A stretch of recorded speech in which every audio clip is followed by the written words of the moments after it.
Praise the Lord. Greet us all in the sweet name of our Lord Jesus Christ. Today we are gathered here to learn from the Word of God. Pastor Danny is with us. Let's open the Bible and welcome, sir. Praise the Lord, sir. Welcome, sir. Good to be with you. Thank you. Praise the Lord. आप All सबके right. साथ होने के लिए मैं प्रभु का धन्यवाद दूं. Ready to go? All Yes, sir. Yes, please. right. This week, we're going to continue our study in the Sermon on the Mount. आज इस हफ्ता हम लोग जो पहाड़ी उपदेश जो सीख रहे थे उसी से आगे लेके जाएंगे. I want to begin by talking a little bit about the context in which Jesus gives this sermon. और यहाँ पर मैं आपको आज कुछ बात बताना चाहूंगा कि प्रभु यीशु मसीह अपना ये उपदेश पहाड़ी उपदेश देने के पीछे का जो हालात या किस सिचुएशन में इन बातों को प्रभु यीशु मसीह ने बताया है. So when Jesus begins his ministry, the average person in the nation of Israel knew of two great powerful forces in his life and their culture. यहाँ पर जब प्रभु यीशु मसीह अपना सेवकाई शुरू किया है वहां पर प्रभु यीशु मसीह एक साधारण लोगों से बात कर रहे हैं, जबकि वहां पर दो बहुत ही बड़ा महत्वपूर्ण शक्तिशाली या सामर्थी ग्रुप वहां पर जब थे. उसी समय प्रभु यीशु मसीह एक आम जनता से बात कर रहे हैं. In their religious and cultural world, the center of power was in Jerusalem with the leaders, the Sadducees and the Pharisees. हम देखते समय जब हम संस्कृति के अनुसार या धर्म के अनुसार जब देखें तो धर्म के मामले में चाहे वो संस्कृति के मामले में क्यों ना हो, वहां पर दो प्रकार की शक्तिशाली या सामर्थ्यशाली लोग थे. उसमें से एक थे सदूकी और फरीसी लोग जो यरूशलेम में थे. And in the larger world, they were, of course, living under the oppression of the Roman Empire. लेकिन वहां पर जब वो सबसे बड़ी बात में हम देखें या दुनिया का पूरा बात देखें तो वहां पर रोमियो के शासक चलते थे. उस समय रोमियो के शासन के अंदर में वो दबाव में यहूदी जनता रहते थे. The average person had very little power. वहां पर जो आम जनता है उनको बहुत ही कम शक्ति थे, कम अधिकार थे. They all had they had a history that they had been taught of when Israel was a great and powerful nation. उनके पास एक इतिहास है जिसकी कहानी वो सुनते आ रहे हैं कि वो एक बहुत बड़े साम्राज्य की तरह एक बहुत बड़ा देश था जहां पर उनको हर प्रकार के अधिकार थे. And there was a great longing and anticipation among the people of when they would be restored to be a great kingdom again. उनके अंदर एक किस्म का इच्छा थे या एक किस्म का आगे आने वाले समय के लिए एक इच्छा थे कि उनके जो भी नष्ट हो गया उनसे जो कुछ भी अधिकार जो राज्य जो कुछ भी खो गया उसको दोबारा वापस मिल जाएंगे, उसकी पुनर्स्थापना होंगे करके उनके अंदर एक बहुत ही बड़ा इच्छा रहते थे, आशा रहते थे. So when Jesus begins his ministry, he doesn't go to the seats of power. He goes to Galilee, which is where many of the poor and marginalized people lived. जब प्रभु यीशु मसीह अपनी सेवकाई को शुरू किया तब प्रभु यीशु मसीह वहां पर जहां अधिकार थे जहां सिंहासने थे वहां पर अपनी सेवा नहीं शुरू किया, बल्कि वो गलीली में जाकर जहां पर आम जनता वास करते थे वहां जाकर अपनी सेवकाई शुरू किया है. So in this passage that we call the Sermon on the Mount, Jesus begins to teach the people about a new way to think of kingdom. यहाँ पर जब जिस विषय की हम चर्चा कर रहे थे प्रभु यीशु मसीह के पहाड़ी उपदेश, उस उपदेश से प्रभु यीशु मसीह दे रहे तो यीशु मसीह एक नया राज्य क्या एक नई किस्म का राज्य के बारे में बता रहे.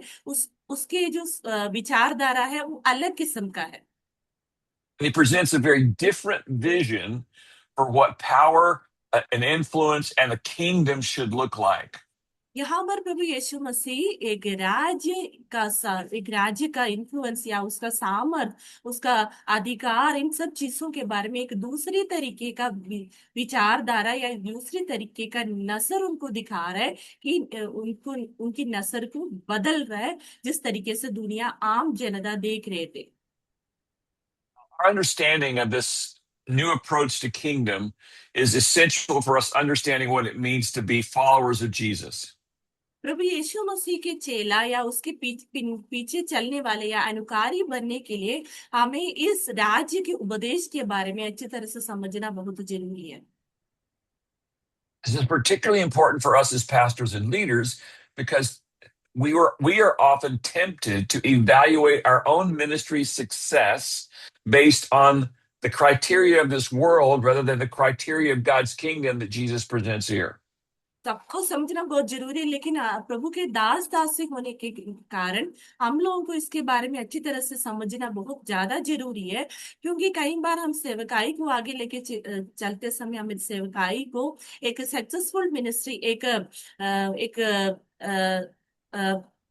एक विजेता या सफल सेवकाई को दिखाने के लिए हम कई बार इस संसार की तरीके से जो सफलता है उसको प्राप्त करने की कोशिश करते हैं। तो इस समय हम कई बार उसमें से निकल जाते हैं जो परमेश्वर के राज्य की असली मार्ग कैसे उसमें से हम छूट जाते हैं। Yes. So today we're going to look at the opening verses of this great sermon where Jesus talks about the character of kingdom people. और यहाँ पर हम आज इस विषय का चर्चा करेंगे कि पहाड़ी उपदेश में प्रभु यीशु मसीह हमसे क्या सिखाते कि एक राज्य का जनता, राज्य के लोग कैसे होते हैं, उनका स्वभाव कैसे होते हैं, उसके बारे में हम चर्चा करेंगे। We're going to begin by reading the first 12 verses of Matthew chapter 5. So Matthew chapter 5, verses 1 through 12. हम लोग पढ़ेंगे मत्ती रचित सुसमाचार उसका 5 अध्याय का 1 से 12 तक जो आयत है वो पढ़कर हम इस चर्चा को शुरू करेंगे। मत्ती रचित सुसमाचार 5 अध्याय उसका 1 से 12 तक। Let's read Matthew 5, 1 to 12.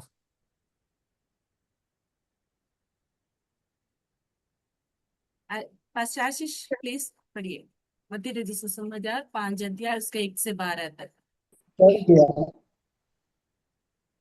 पहाड़ पर चढ़ गया और जब बैठा आ गया तो उसके चेले उसके पास आए और वो अपना मुंह खोलकर उन्हें उपदेश देने लगा।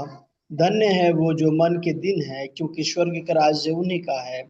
धन्य है वो जो शोक करते हैं, क्योंकि वो शांति पाएंगे। धन्य है वो जो नम्र हैं, क्योंकि वो पृथ्वी के अधिकारी होंगे। धन्य है वो जो धार्मिकता के भूखे और प्यासे, क्योंकि वो तृप्त किए जाएंगे। धन्य है वो जो दयावंत है, क्योंकि उन पर दया की जाएगी।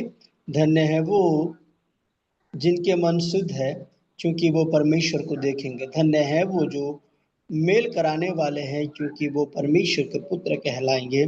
धन्य है वो जो धार्मिकता के कारण सताए जाते, क्योंकि स्वर्ग का राज्य उन्हीं का है। धन्य हो तुम जब मनुष्य मेरे कारण तुम्हारी निंदा करे और सताएं और झूठ बोलकर तुम्हारे विरोध में सब प्रकार की बुरी बातें कहें, तब आनंदित और मगन होना, क्योंकि तुम्हारे लिए स्वर्ग में बड़ा फल है। इसलिए कि उन्होंने उन भविष्य वक्ताओं को जो तुमसे पहले थे इसी रीति से सताया था। Thank you.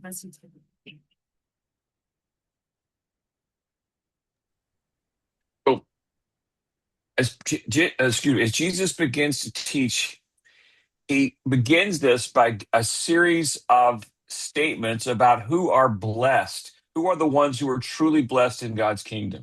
यहाँ पर प्रभु यीशु मसीह कुछ ऐसे स्टेटमेंट, कुछ वाक्य को यहाँ पर बताते हैं जिससे वो कहते हैं कि धन्य कौन है, कौन लोग धन्य होते हैं, उनके बारे में बताते हैं। And so he begins with a very interesting statement. He says, the very first statement is, blessed are the poor in spirit. सबसे पहला जो शब्द जो इस्तेमाल किया है, धन्य है जो मन के दीन है। Jesus begins by saying that the ones that are truly blessed in God's kingdom are the ones who understand their absolute dependence on God. यहाँ पर प्रभु यीशु मसीह इस विषय को चर्चा शुरू करते हैं, तो वहां पर प्रभु यीशु मसीह कहते हैं, धन्य है जो मन के दीन है। जो असली में धन्य वही लोग हैं जो अपना पूरा भरोसा के बारे में, जिनको ज्ञान है कि मेरा पूरा भरोसा प्रभु पर है, परमेश्वर पर है, और कोई सहारा नहीं है। A parallel passage in Luke chapter 6, Jesus simply says, Blessed are the poor. इसी वचन का एक समांतर रूप में प्रभु यीशु मसीह लूका रचित सुसमाचार 6 अध्याय में इसी वचन को जब बताते, वहां बस सिर्फ इतना कहते हैं, धन्य है जो दीन है। In both of these expressions, Jesus is reminding us that those who appear in the world's eyes to be most vulnerable are यहाँ पर actually the ones who have God's greatest blessing. यहाँ पर प्रभु यीशु मसीह उन लोगों के बारे में बोलते जो दुनिया की नजर में सबसे कमजोर है, सबसे वल्नरेबल है, जिसको प्रभु यीशु मसीह के नजर में या परमेश्वर के नजर में वो लोग धन्य है, क्योंकि उनका पूरा भरोसा परमेश्वर पर है।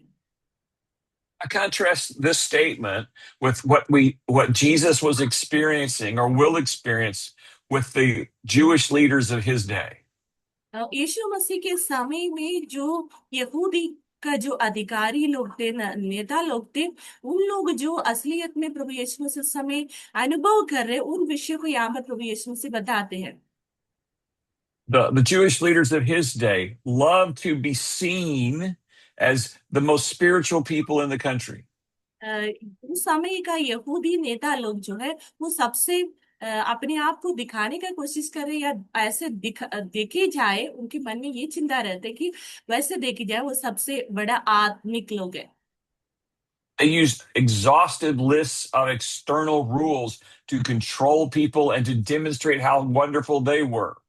उन लोग अपने आप को बड़ा दिखाने के लिए, अपने आप को महान दिखाने के लिए जितनी भी कानून है, व्यवस्था है, उसको बढ़ा चढ़ा करके लोगों के ऊपर दबाव डाल करके वो लोगों को ये बताना चाहते कि हम बहुत ही महान लोग हैं, हम बहुत ही श्रेष्ठ लोग हैं। Jesus once tells the story of two people in the temple. The Pharisee looks at the publican and says, so, okay. Jesus says the Pharisee goes into the temple and he sees this sinner, this publican. He says, thank God I'm not like that. यहाँ पर प्रभु यीशु मसीह हम सबको मालूम है, प्रभु यीशु मसीह एक उदाहरण देते हैं दो जन के बारे में, एक फरीसी और एक पापी व्यक्ति जो मंदिर में प्रभु के भवन में जाकर प्रार्थना करते हैं। उनमें से एक कहते हैं कि वो जो फरीसी है वो अपने आप को पवित्र मान करके वो कहते हैं कि प्रभु मैं धन्यवाद देता हूँ कि मैं इस पापी की तरह नहीं है। But the publican, the sinner, says, God be merciful to me, a sinner. लेकिन वो पापी व्यक्ति जो परमेश्वर के भवन में प्रार्थना करते हैं, वो कहते हैं मैं पापी हूँ, मुझ पर दया कर। And Jesus points out that it is this man, this one who showed his absolute dependence on God, is the one that is truly forgiven. इसलिए प्रभु यीशु मसीह ये बताते हैं, जिस व्यक्ति जिसने अपने पापों को अंगीकार करके अपना संपूर्ण भरोसा जिसका परमेश्वर पर है, उसी के पापों को क्षमा की गई है। And it's to these people, he says, who are poor in spirit, that theirs is the kingdom of heaven. और यहाँ पर कहते हैं कि धन्य है जो व्यक्ति जो मन के दीन है, परमेश्वर का राज्य उनका है। And the second blessing comes right after that. Blessed are they who mourn. और दूसरा जो आशीष है, धन्य वो लोग होते हैं जो शोक मनाते हैं। There's not only a sense of mourning about our own sinfulness, but a mourning of the brokenness of our world. और ये हमारे लिए, हमारे अपने पाप के बारे में जो शोक करते वो भी है, उसके अलावा ये पूरा दुनिया जो टूटे पड़ी है, जो पाप में भरे है, जो खराब पड़ी है, उसको देखकर हम जो शोक मनाते हैं, उसी उन लोगों को के लिए है। It's those who are able to truly enter into the pain and the suffering of this world and mourn that God says these people will be comforted. और यहाँ पर वो लोग जो इस संसार को देकर, उसकी हताशी हालत को देकर, पाप में टूटे पड़े नष्ट होने वाली दुनिया को देकर उनका जो दर्द और वेदना को समझ करके परमेश्वर के सामने शो करने वाले लोग, वो उनको परमेश्वर की तरफ से तसल्ली मिल जाएगी। So important for those of us who are pastors and leaders to stay connected to the pain of this world so हाँ, that we can show God's mercy and love in the middle of that. हम लोग प्रभु के दास दासी लोग होने के कारण हम लोगों को इस बात को अच्छी तरह से इस बात को समझना है कि हम भी नाश होने वाली दुनिया को देख करके हम रोना है, उनके जगह खड़े होकर परमेश्वर के सामने विनती करना है, ताकि परमेश्वर की आशीष हमारे द्वारा उन पर की जाए। And then the third blessing he gives to us is that blessed are the meek or the humble, for they will inherit the earth. नम्र है वो, धन्य है वो लोग जो नम्र है, क्योंकि वो धरती के अधिकारी होंगे। This simply means that the people that are going to be great in God's kingdom are those who can put others in front of themselves. यहाँ पर नम्र लोग वो होते हैं कि वो ही लोग इस धरती का अधिकारी होंगे, वही लोग परमेश्वर के राज्य में महान होंगे। वो बाकियों को हमसे आगे रखे, हाँ, अपने से आगे दूसरों को रखने वाले लोग ही नम्र है, वही लोग आशीषित किया जाएगा। And the idea here is that Jesus wants us to see that the people who are great in God's kingdom don't serve themselves, but have a heart to serve and honor others. जो लोग परमेश्वर के राज्य के लोग हैं, उनके स्वभाव में ऐसे भी होंगे कि वो अपने आप को सेवा लेने के लिए नहीं, बल्कि दूसरों की सेवा करने के लिए तैयार और इच्छुक रहते हैं। It shows great wisdom and self control to be able to discern what other people need and to put that first over my own needs. दूसरों की सेवा करने के लिए एक स्वयं आत्म नियंत्रण एक के पास होना चाहिए, और अपने एक ज्ञान होना चाहिए, परमेश्वर की ओर से ज्ञान होना चाहिए कि दूसरे व्यक्ति को क्या जरूरत है, उसको समझ करके उनकी सेवा करने के लिए हम अपने आप को नीचे रख करके दूसरों को आगे ज्यादा हमसे बढ़कर दूसरों को समझना चाहिए। Well, these first three, if you put them together, show a person whose heart is completely dependent on God and completely wanting to use all that they are to serve God and others. ये तीन जो वाक्य है वो हमें ये समझाते हैं, जो अपने आप को पूरा भरोसा संपूर्ण भरोसा परमेश्वर पर रख करके दूसरों की सेवा के लिए अपने आप को नम्र करके दूसरों के बारे में चिंता करके आगे बढ़ने वाले व्यक्ति। Now, this is so important again for us as pastors and leaders because we are often tempted to want to build our own profile, make ours the best church, for people to give attention to us as great leaders. And that's not the way of Jesus. हाँ, ये हमारे लिए भी एक बहुत बड़ी परीक्षा हो सकते हैं, हम परख हो सकते हैं। कई बार हम भी अपनी सेवकाई को बड़ा रखने के लिए या हमारी सेवकाई की सफलता दिखाने के लिए, अपने आप को महान दिखाने के लिए हम कई बार दूसरों को नीचा कर देते हैं और हम अपने आप को आगे करने की कोशिश करते हैं। लेकिन ये प्रभु यीशु मसीह का रास्ता ये नहीं है। Okay. The next one, the fourth of this list, says, "Blessed are those who hunger and thirst after righteousness." जो चौथी बात ये है कि धर्म के कारण भूखे और प्यासे जो लोग होते वो धन्य हैं। This word righteousness we can also be translated justice. I don't know how that works in your language, but in English we can translate it righteousness or justice. Righteousness या धार्मिकता के जो बातों को हम इस प्रकार भी बोल सकते हैं, वो न्याय करने वाले हैं। This is an acknowledgement that things are not the way they're supposed to be in this world. ये हमारे लिए एक एक्नॉलेजमेंट है, या हम उसको स्वीकार करते हैं कि इसी प्रकार स्वीकार करते हैं कि जैसे होना चाहिए वैसे संसार में हर काम नहीं होते हैं। This begins with my own sense of sinfulness, but it extends out to the unjust way our world operates. ये वहां से शुरू होती है जब हम अपने आप को जांचते हैं कि हमारे खुद की पाप की हालात को देखते हैं कि हम खुद सही नहीं है, और हम इस बात से आगे देखेंगे कि सारे संसार में भी हर चीज जैसे होना चाहिए परमेश्वर चाहते वैसा है ही नहीं। इसका हमारा जो हम इस चीज को अंगीकार करते हैं या इस चीज को समझते हैं। And true kingdom people, especially kingdom leaders, have a passion for things to be set right. और खास करके प्रभु के दास लोग जो परमेश्वर के राज्य के लोग हैं, जो परमेश्वर के राज्य के हर एक व्यक्ति है, उनके अंदर ये भूख और प्यास होना चाहिए कि जो चीज अन्याय हो रहा है, जो चीज सही नहीं है, उसको सही करे परमेश्वर के ज्ञान के अनुसार। And the promise that Jesus gives is that he says, if you hunger for that, if you're passionate for that, you will be filled. और यहाँ पर उनके लिए जो धर्म के कारण भूखे और प्यासे होती है, वो तृप्त किया जाएगा करके परमेश्वर वायदा करते हैं। And this is a promise that Jesus is giving, that God is in the process of making all things right in this broken world. प्रभु यीशु मसीह हमें देने वाला सबसे बड़ा एक वायदा ये है कि हम जिस संसार में रहते हैं, जहाँ पे सब चीजें सही नहीं चल रही, लेकिन परमेश्वर इन चीजों को वापस पुनर्स्थापना करने का एक प्रक्रिया चालू रखा है, और उन सब चीजों को परमेश्वर प्रभु यीशु मसीह के द्वारा पूरा करेगा। ये हमारे लिए दिए गए एक वायदा है। And God is inviting us into his mission of setting things right in this world. और प्रभु यीशु मसीह हमें उस प्रक्रिया में, उस योजना में हमें स्वागत करते हैं, हमें निमंत्रण दे रहा है कि हम भी उस योजना में शामिल होकर जो चीज असली में नहीं है, जिसको सही करने की उस प्रक्रिया में हम भी शामिल हो जाए। So the next one that follows on this is, blessed are the merciful. और पांचवा बात यह है कि धन्य है जो दयावंत है। In God's process of setting all things right, God shows his mercy toward broken and sinful people, and we are to reflect that mercy toward others.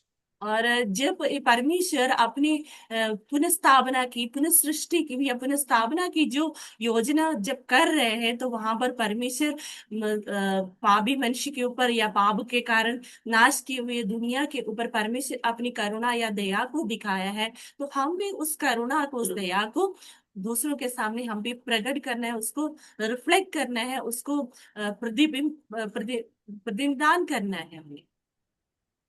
A little bit later, when we get to that section in chapter 6, which we call the Lord's Prayer, Jesus says, Father, forgive us our sins as we forgive those who have sinned against us. जो प्रभु यीशु मसीह अपने चेलों को प्रार्थना सिखाया, कैसे प्रार्थना करने, वहां में प्रभु यीशु मसीह एक बात सिखाते, जैसे हम हमारे अपराधों को क्षमा कर, पिता हमारे अपराधों को क्षमा कर, जैसे हम दूसरों की अपराधों को जैसे क्षमा किया, वैसे हमारा भी अपराधों को क्षमा कर। So a kingdom person, his impulse is not toward revenge, it's toward mercy. इसलिए एक परमेश्वर के राज्य के व्यक्ति का स्वभाव में ऐसे होना चाहिए कि वो कभी भी बदला लेने वाली हालत में नहीं, बल्कि दूसरों को ऊपर दया करने वाली हालत में होना चाहिए। Jesus goes on to say that blessed are the pure in heart. और आगे प्रभु यीशु मसीह हमसे कहते हैं कि धन्य है जो मन के शुद्ध है। Here he's talking about our motives, why we do what we do. ये यहाँ पर प्रभु यीशु मसीह इस बात की चर्चा करते कि हमारा लक्ष्य क्या है, ये सब चीजें करने के पीछे का हमारा लक्ष्य, मोटिव क्या है, किस वजह से हम ऐसे काम करते, क्यों करते हैं, कारण क्या है। Jesus is not talking about us being perfect. He's talking about our motives being more and more in line with honoring God and serving others. यहाँ पर प्रभु यीशु मसीह हमारे लिए उस लक्ष्य को बताते हैं कि हम पूरा परफेक्ट या सिद्ध होने के लिए नहीं कह रहे, बल्कि हम किस कारण से ये सब कर रहे हैं, हमारे अंदर से पूरे मन के साथ क्या हम परमेश्वर की सेवा करने के लिए तैयार है, दूसरों की सेवा करने के लिए हम पूरे मन से तैयार है या नहीं, ये इसके पीछे का कारण क्या है, हम कैसे करते क्यों हैं, ये प्रभु चाहते हैं। And so rather than be people who try to gather power for ourselves, we are people who want nothing more than to serve God and to honor God and to serve others. हम लोगों को बहुत ही बड़ा अधिकार को जमा करने के लिए नहीं, दूसरों को बहुत लोगों के ऊपर अधिकार को जमाने के लिए नहीं, बल्कि हम दूसरों को सेवा करने के लिए कितना ज्यादा, जितना अधिक हम तैयार है, ये महत्वपूर्ण बात है। Now, in the final two of this list of blessings, Jesus turns a little bit more outward and about our role in the larger society. आखिरी जो दो धान्य है या ब्लेसिंग्स है, आशीष है, उसके बारे में जब प्रभु यीशु मसीह कहते हैं, तो हम जो पूरा सोसाइटी है, समाज जो हमारे आसपास में है, उसको भी लेकर के प्रभु यीशु मसीह बात कर रहे हैं। So he says, Blessed are the peacemakers. और यहाँ पर प्रभु यीशु मसीह कहते हैं धन्य है जो मेल कराने वाले हैं। It means God calls us to be people who work toward the reconciliation of all people. इसका मतलब है कि परमेश्वर हमें उस काम के लिए बुलाया है कि हम लोगों को मेल कराए, लोगों को परमेश्वर के साथ मेल कराने वाले हो। We were designed to live in relationship with God and in relationship with each other. परमेश्वर ने हमें उस काम के लिए बुलाया है कि हम परमेश्वर के साथ मेल में रहे और एक दूसरे के साथ भी मेल में रहे। The peacemaker seeks to bring these things back together. और शांति बनाने वाला या मेल कराने वाले लोग वो इसी काम को वापस लाने की प्रयत्न में रहते हैं। Now, peacemaking is not about seeing a conflict cease. It's actually about restoring shalom, restoring a healthy relationships. मेल कराने का मतलब ये नहीं है कि सिर्फ एक जहां पर कोई झगड़ा है या कोई समस्या या गड़बड़ी है उसको खत्म करना, वो नहीं, वो सिर्फ इतना मतलब नहीं है, बल्कि शालोम या यहोवा मेरा शांति है, वो हर जगह पर उसको पूरा करने का काम हमारे द्वारा पूरी हो जाना है। इसके लिए परमेश्वर हमें बुलाया है। And notice the promise here is these peacemakers will be called the sons of God. और उन लोगों के लिए जो मेल कराते हैं उनके लिए परमेश्वर देने वाली वायदा ये है कि वो परमेश्वर का संतान कहलाएंगे। We deeply reflect the character of our Heavenly Father when we, as His children, seek to be those who restore relationships. जब हम गड़बड़ वाली रिश्ताओं को जब वापस परमेश्वर के साथ मेल कराते हैं, तो हम असली में स्वर्गीय पिता के स्वभाव को उनकी संतान होकर हम प्रकट करते हैं। Jesus is going to begin to reveal how God is now in Christ, bringing the world back from its sinful brokenness into a place of healing and hope. यहाँ पर आगे प्रभु यीशु मसीह इसके बारे में चर्चा करने जा रहे हैं कि कैसे प्रभु यीशु मसीह टूटी फूटी दुनिया में जो पाप के कारण नाशवान इस संसार को कैसे अपने जीवन के द्वारा, अपनी सेवकाई के द्वारा उसको वापस पुनर्स्थापना में लेके आ रहे हैं, उसके विषय में चर्चा करने जा रहे हैं। In the world in which we live, the brokenness of our world has created systems of power and control and injustice and abuse that characterize the human race all across the globe. पाप के कारण जहाँ नाश हुआ उस दुनिया में हर प्रकार की गड़बड़ियां हैं, अधिकार का इस्तेमाल करते हुए लोगों को दबाए जाना, हर प्रकार की समस्या है जिससे कि लोगों को दबाए रखना और अन्याय होना, हर जगह असहिष्णुता है, अशांति है, हर प्रकार की गड़बड़ियां हैं। So now Jesus is saying, God is now beginning this process in Christ of restoring God's true created order. यहाँ पर प्रभु यीशु मसीह बोल रहे हैं कि मैं एक नए सृष्टि का शुरुआत करने जा रहे हैं, कि नया शुरुआत यहाँ पर हो रहे है। जैसे परमेश्वर ने आदि में सृष्टि किया था, उस सृष्टि के हालात में दुनिया को वापस लाने के लिए प्रभु यीशु मसीह के द्वारा उस कार्य का शुरुआत हो रहा है। But in this final word of blessing, he reminds them that when we do this work, we will be opposing the systems and powers of this world. आखिरी भाग में प्रभु यीशु मसीह उस व्यक्ति को बारे में कहते हैं जो धन्य है, जो व्यक्ति परमेश्वर के इच्छा के अनुसार इन काम को पूरा करते हैं। तो जहाँ टूटी फूटी नाशवान दुनिया को वापस पुनर्स्थापना करने का काम करते हैं, तो वो व्यक्ति संसार के जो अधिकार है उसके खिलाफ कार्य करने की वजह से वो दबाए जाते हैं। Because of that, you will be persecuted, he says, because of righteousness. आप धार्मिकता के कारण, इन कामों को करने के कारण सच में आपको सताया जाएगा। He says, The natural outcome of opposing the powers of this world with a new kind of kingdom, this kingdom of righteousness and peace and justice, will be that those powers will try to stop you.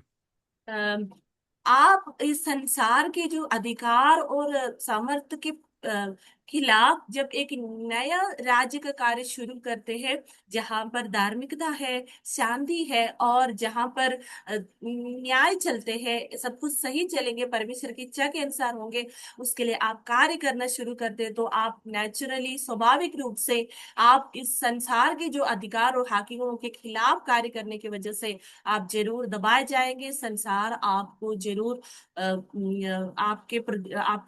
आपके विरोध में हो जाएंगे। It's just going to be such a reality that Jesus expands on this idea even further.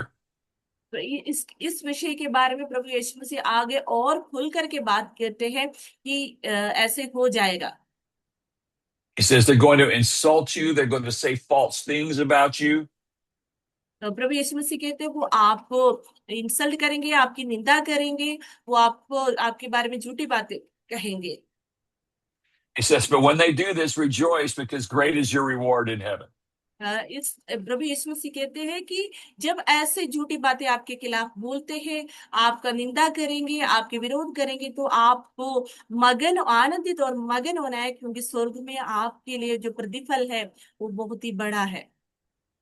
And reminds them that this is the way the prophets of old were also persecuted. और प्रभु यीशु मसीह हमें ये भी याद दिलाते हैं कि भविष्य वक्ताओं को भी ऐसे ही इस संसार ने दबाया था, सताया था। So notice that Jesus reminds them that when they look back in their own Jewish history, it's not the great powerful kings they will be like, it's the prophets who were persecuted that they will be like. इसलिए प्रभु यीशु मसीह ये भी याद दिलाते हैं कि इस जो यहूदी लोगों के बीच में जो अधिकारी थे, वो उन लोगों को अकेला नहीं, बल्कि जो भविष्यवाणी करने वाले लोग जो उनके बीच में थे, उनको भी उन्होंने सताया है। So Jesus creates this beautiful picture of a people who are committed to God's glory and the good of others. यहाँ पर प्रभु यीशु मसीह एक ऐसे लोगों को तैयार कर रहे हैं जो परमेश्वर की महिमा के लिए अपने आप को स्वयं समर्पित करते हैं, जो उस काम के लिए तैयार हो रहे हैं। They're humble and loving and generous. वो लोग नम्र है और प्रेम करने वाले हैं और दूसरों के ऊपर दयावंत है। They want God to set the world right. They want righteousness and justice. और वो लोग ये चाहते हैं धार्मिकता का स्थापना हो जाए, अन्याय हट जाए और न्याय हर जगह हो जाए। When God raises up a people like that in Christ, they have a profound influence on our world. जब परमेश्वर ऐसे लोगों को प्रभु यीशु मसीह के द्वारा जब खड़ा करते हैं, तो उन लोगों को इस संसार के ऊपर एक बहुत ही महत्वपूर्ण सामर्थ या इन्फ्लुएंस रहते हैं।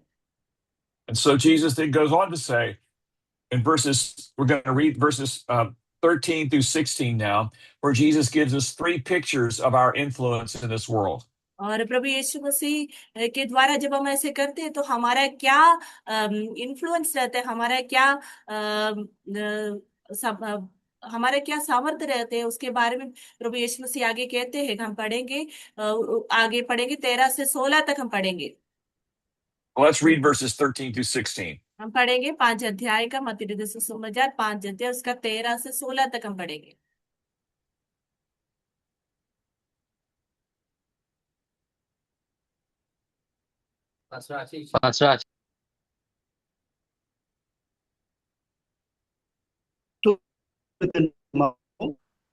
परंतु यदि नमक का स्वाद बिगड़ जाए तो इस बस न जाए, फिर वो किसी के वह किसी कि वो बाहर फेंका जाए और मनुष्य को तले रोना जाए। आपका वॉइस ब्रेक हो रहा है। हो आपका वॉइस ब्रेक हो रहा है। मगर पहाड़ बसा हुआ है, वो छिप नहीं सकता, और लोग दिया जलाकर पैमाने के नीचे नहीं परंतु दीवट पर रखते हैं, तब उससे घर के सब लोगों को प्रकाश पहुंचता है। उसी प्रकार तुम्हारी उजियाला मनुष्य के सामने चमके कि वो तुम्हारे भले कामों को देखकर तुम्हारे पिता की जो स्वर्ग में है बढ़ाई करे। Praise yes, God. Thank you, Pastor Glenn. Amen. And we're going to look at this passage in more depth in our next lesson. हम लोग अगले क्लास में इस पासेज के गहराई में समझेंगे, But I want us to read it here because it shows us that when we live the way that Jesus calls us to live, we have a profound impact on the world in which we live. जब हम प्रभु यीशु, मैं ये वचन को इसलिए पढ़ाना चाहता हूँ, जब हम प्रभु यीशु मसीह प्रभु यीशु मसीह की इच्छा के अनुसार एक जीवन यहाँ पर जिएंगे, तो हमारे द्वारा एक बहुत ही बड़ा इम्पैक्ट इस संसार में हो सकते हैं। And so, in conclusion, just reminds us, as pastors and leaders, it's important for us to humbly come before God and trust Him to build into us this kind of godly character. अब प्रभु के दास दासी होने के कारण हम सबको एक ऐसे स्वभाव में हमें आना है, नम्र होकर के परमेश्वर के प्रेम को प्रकट करने वाले, जिस इच्छा से परमेश्वर का राज्य में हम आए हैं, उस इच्छा को पूरा करने वाले की तरह हम अपने आप को सौंप देना है। We must resist the worldly tension to evaluate our ministry success based on worldly criteria rather than God's spiritual agenda. हम लोगों को उस परीक्षा के ऊपर जय पाना है, उन चिंताओं को दूर रखना है कि जैसे संसार की नजर में एक सफलता क्या होती है, उसी प्रकार हमारे सेवकाइयों को, हमारी मेहनत को, हमारे सेवकाइयों को दूसरों के सामने प्रकट करने की कोशिश से हट करके जिस प्रकार परमेश्वर चाहते हैं, परमेश्वर की मर्जी के अनुसार उसको लेकर चलने के लिए हमने उस परीक्षा को पास करना है, उस पर जयवंत होना है, वैसा ही हमने करना है। And so God's call to us is very simple. It's to trust Him, to rely on Him completely, and to have our hearts transformed into kinds of people who can love others well. परमेश्वर हमसे यही चाहते हैं, हम पूरी तरह पे हमारी भरोसा परमेश्वर के ऊपर रखें, हम उन लोगों की तरह हो जाए जैसे परमेश्वर चाहते हैं, जैसे हम दूसरों के लिए दयावंत हो, हम दूसरों के लिए प्रेम करने वाले, दूसरों की सेवा करने वाले हो, धार्मिकता की पुनर्स्थापना करने वाले हो, वैसा ही हम बन जाए। So may God bless you as pastors and leaders, as we seek to serve God from a pure and humble heart.